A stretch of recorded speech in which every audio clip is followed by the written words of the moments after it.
The world of AI video games just shattered reality as we know it. Imagine playing a video game that wasn't developed by humans. No, seriously, a game where no human wrote the code, designed the levels, or created the characters. Sounds like sci-fi, right? Well, guess what?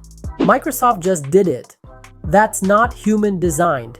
That's not human programmed. That's an AI-created game environment that you can actually play. Can you imagine how it will transform the entire game development industry? What's up, everyone? Today, let's discuss something that's been blowing up lately: AI and video games colliding in ways we never thought possible. And no, I'm not talking about those AI companions in your games. I'm talking about AI making the games. Crazy, huh? The tech world is moving at breakneck speed these days, and honestly, it's hard to keep up, but that's why I'm here, to break down the coolest stuff happening right now. Let's go.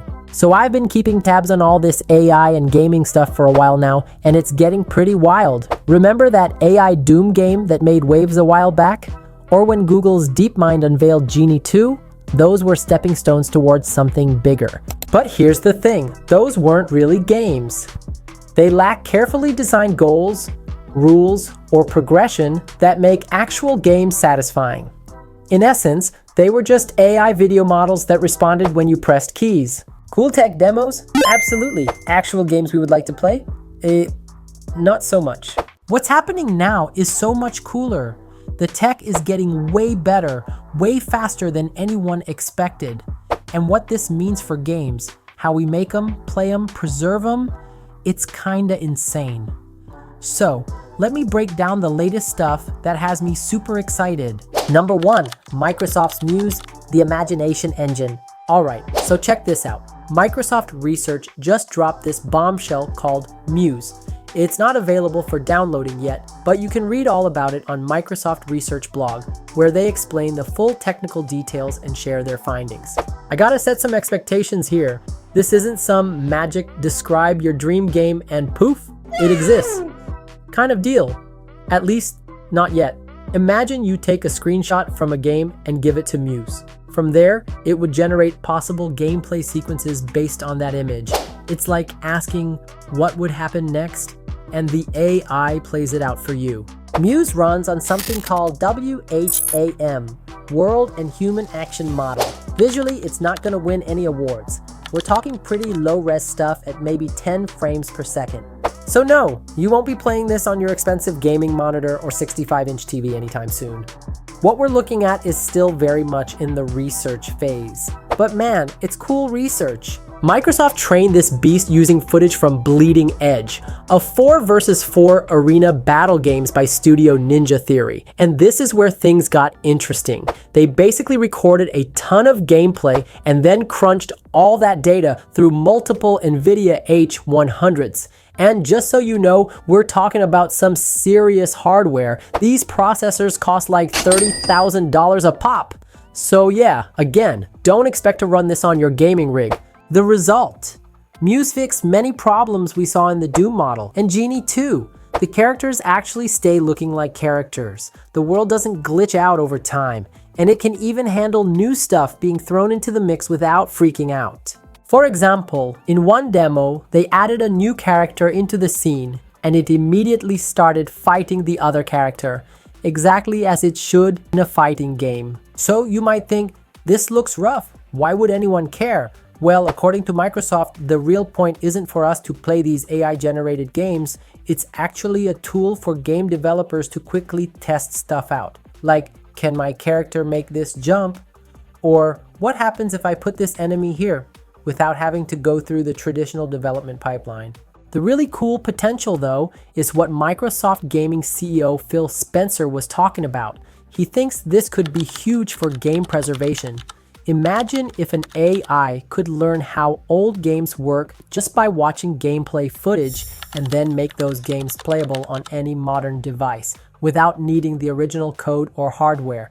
While we're still a long way from that reality, the implications are fascinating. And hey, this means Bethesda will re-release Skyrim when we all have iPhone 32s.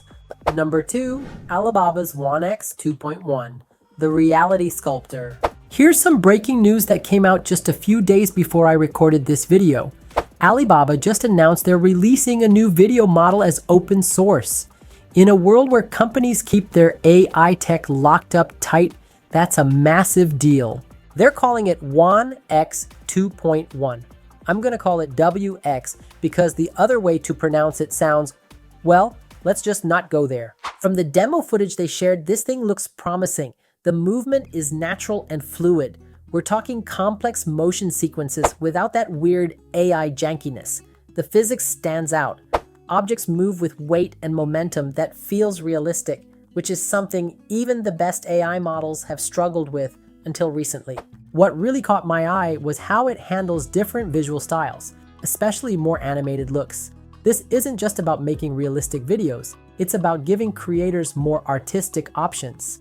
They're also showing off some text generation features and something called VFX to me, which seems to be some pretty advanced visual effects capabilities. Since it's going to be open source, this could be a game changer for smaller developers who want to use AI-generated content in their games but don't have the resources to build these systems themselves. I'm definitely keeping tabs on this one as more info comes out. Can't wait to see what people build with it. Number 3. Kaiber's Super Studio, the Vision Accelerator. While we wait for more details on WanX, let's talk about something you can play with right now. Kaiber's Super Studio. I've been following these guys for a while, and they recently went all in by completely revamping their platform into what they're calling Super Studio. If you haven't heard of Kaiber before, they started out as this experimental AI art platform, but they've evolved into something way more powerful. What I love about them is that they're not afraid to get weird with it. They're constantly pushing boundaries and trying new things. Their new Super Studio is packed with features that are blurring the lines between different creative tools. You can train your own AI models, generate images with Recraft, create videos with tools like Kling, Minimax, Runway, and Luma, and even upscale images with results that rival professional tools like Topaz. But what's really awesome is how all these tools work together.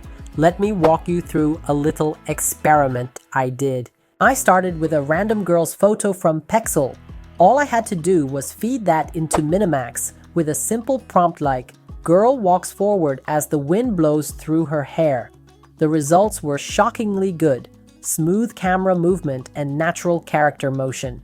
From there, I took that footage into Kling to fine-tune the motion even more.